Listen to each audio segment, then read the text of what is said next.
How you all? Great. देखिए, history of the day से related मैं आपके सामने दो फैक्ट्स रखना चाहता हूं, ध्यान से सुनेंगे। मेरा पहला फैक्ट है, आज 26 मार्च है। आज ही के दिन 1906 में 1906 में हिंदी लिटरेचर की एक मायानास और अजीम तरीन शख्सियत का जन्म हुआ था। आपने उनके बारे में पढ़ रखा होगा। छायावादी युग के 4 पिलरों में से एक महादेवी वर्मा नाम है उनका। उनकी आज बर्थडे है। मेरा सेकंड फैक्ट है, 26 मार्च 1971 को बांग्लादेश आजाद हुआ था। इससे पहले बांग्लादेश को पूर्वी पाकिस्तान कहा जाता था। शेख मुजीबुर रहमान ने आज ही के दिन वहां की आजादी की घोषणा की थी, अनाउंसमेंट किया था। तो उम्मीद करता हूं ये दोनों फैक्ट नेशनल और इंटरनेशनल लेवल के हैं, आप याद रखेंगे। मैं अपनी बात एक इंग्लिश के कोट से स्टार्ट कर रहा हूं। इंग्लिश में एक मशहूर कोट है, where is the will there is the way. इंसान की पूरी जिंदगी उसके इरादों के ऊपर चला करती है। अगर आपकी चाहत या आपका जज्बा सच्चा है और उसमें जुनून है तो आप बड़े से बड़ा काम कर सकते हो। एक स्टोरी से रिलेटेड मैं बता रहा हूं, और वो रिलेटेड जो स्टोरी है वो रियल लाइफ स्टोरी है और हमारी इंडिया से बिलोंग करती है। अभी उस पे मूवी भी आई थी। मैं बात कर रहा हूं बिहार के माउंटेन मैन दशरथ माझी की।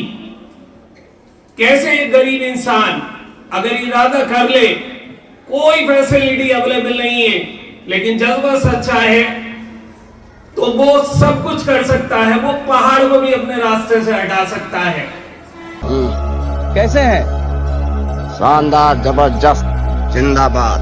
सुने आप कई सालों से पहाड़ तोड़ रहे हैं, क्यों तोड़ रहे हैं? अपना कब्र खोद रहे हैं। मजाक कर रहे हैं? तो क्या कहें कि ताजमहल बना रहे हैं। अरे आप तो बिगड़ गए। लोग कहता हम पागल हैं, जिंदगी खराब कर रहा है। आप अपना टाइम खराब मत करिए। ये भीतर का घाव जब तक ये टूटेगा नहीं, करेगा नहीं। इस असंभव काम को संभव करने के बाद क्या कहना चाहेंगे? हम तो ये कहेंगे कि भगवान के भरोसे मत बैठिए। क्या पता भगवान हमरे भरोसे बैठा हो। जब तक तोड़ेंगे नहीं तब तक छोड़ेंगे।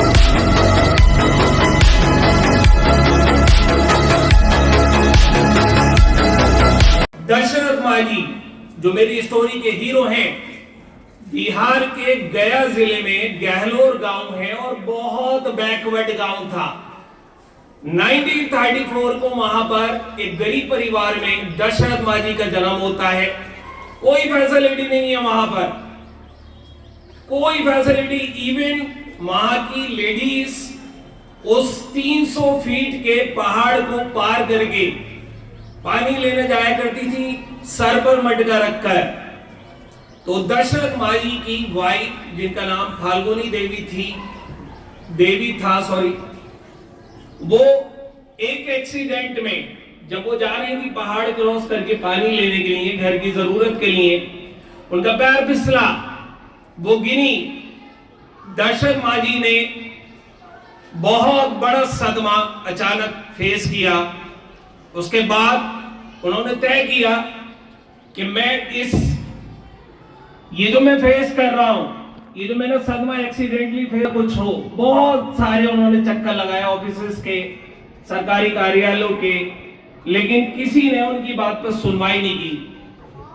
आखिरकार जब वो बंदा थक गया तो उस 300 फीट ऊंचे पहाड़ को काटने का उसने अकेले तन्हा फैसला किया। कोई इंस्ट्रूमेंट मौजूद नहीं है, कोई फैसिलिटी मौजूद नहीं है, कोई सपोर्ट करने वाला मौजूद नहीं है। उसके गांव के लोग उसे पागल आदमी कहते थे, मैडमैन नाम से मशहूर था। उसने कहा नहीं, आप मजाक उड़ाओ, आप कुछ भी कहो, मैं इस पहाड़ को रास्ते से हटाऊंगा। उसने स्टार्ट किया एक छोटी सी छेनी और एक हथौड़े से। आप सुन के हैरान हो जाओगे कि 22 साल रेगुलर उसने वर्क किया। 22 साल रेगुलर, आंधी तूफान बारिश सर्दी गर्मी, लोगों ने उसका मजाक बनाया, लेकिन उसको जुनून था, एक मकसद था कि नहीं, मुझे जो सदमा मिला है मेरी वाइफ के रूप में, मैं नहीं चाहता किसी और को मिले, यहाँ के गांव के लोगों को फैसिलिटी मिले। तो 22 साल रेगुलर वर्क करने के बाद हिस्ट्री में है ये कि पहला ऐसा इंसान बना कि उसने एक उस पहाड़ को काटकर इतना रास्ता बना दिया कि वहां से एक चौड़ा सा ट्रक यानी हैवी ट्रक भी गुजर सके। तो उसके बाद जब मीडिया को ये बात पता चली तो तमाम मीडिया उसके यहां पहुंची, उसको बहुत शोहरत मिली। इवन अभी मैंने जैसे बताया कि उसके ऊपर एक मूवी भी बनी है बायोग्राफिकल। तो कहने का मकसद ये है कि बहुत सारे काम हमें लाइफ में मुश्किल लगते हैं, स्टूडेंट को भी लगते हैं, बड़े हो जाएंगे तब भी लगेंगे आपको, लेकिन अगर आपका इरादा मजबूत है और आपको एक एम लेके चल रहे हो तो कोई काम नामुमकिन नहीं है। उम्मीद करता हूं कि आप कुछ सीखेंगे। Thank you, have a nice day. Classes, attention, stand at ease, attention.